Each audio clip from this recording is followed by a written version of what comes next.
So I'm coming to a rather sensitive part of the clandestine activity where I needed to take recruits into a very safe area, indoors, very private, to demonstrate how to construct the leaflet bomb. They would have parts of it in their baggage, in the secret compartment of the suitcase, but how to then construct and assemble it. Obviously, I need a private place for this, and there are not that many in this area. I had a key to an office off Newman Street, and I wouldn't want them to remember where this office was. So I take them through various detours from, say, meeting someone at Dominion Theatre on the corner of Oxford and Tottenham, bringing them up through various passages like Percy's Passage and across this road through the Newman Passage here next to the Newman Arms. And this really does feel like secret London, doesn't it? This is secret London. This is very much secret London.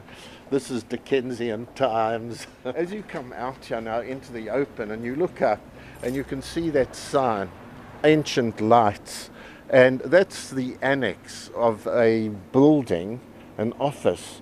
The proprietor didn't know what was happening after dark, but I happened through somebody who worked there to have access through this with the key. And I'd take them into my friend's office in the annex and be there for half an hour or whatever and demonstrate the gadget and the way to assemble it up there. The point was, how could we get a gadget up into the air which could then explode and shower leaflets down? And we started with the distress signal rockets used in yachting. And we thought by putting a small payload onto that with leaflets being released once it blew up 100 meters high, that we could do it that way.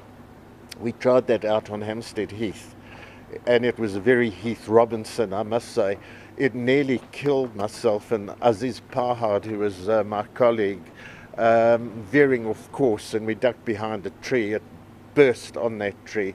We soon went to the point of this very simple, almost science laboratory, school science laboratory gadget of a plastic bucket. In the bottom of it would be a small explosive charge, and I'm talking here about something very harmless, 2 teaspoons of firecracker powder, enclosed in some aluminium foil with a fuse connected to a battery, and the ignition would come after a timing device allowed this, a timing device so people could get clear away. The leaflets would be in that bucket, just above the firecracker would be a small little platform to prevent the leaflets catching fire. But the effect would be to blow the leaflets up to 100 feet in the air. These would be put in a shopping bag, and these would then be left at certain points at railway stations and taxi ranks where black workers were assembling to go home. Well, the street broadcast gadget, this was a small tape with an amplifier and a little recorder housed in a small box and chained to railings with a warning on it, booby trap, don't touch.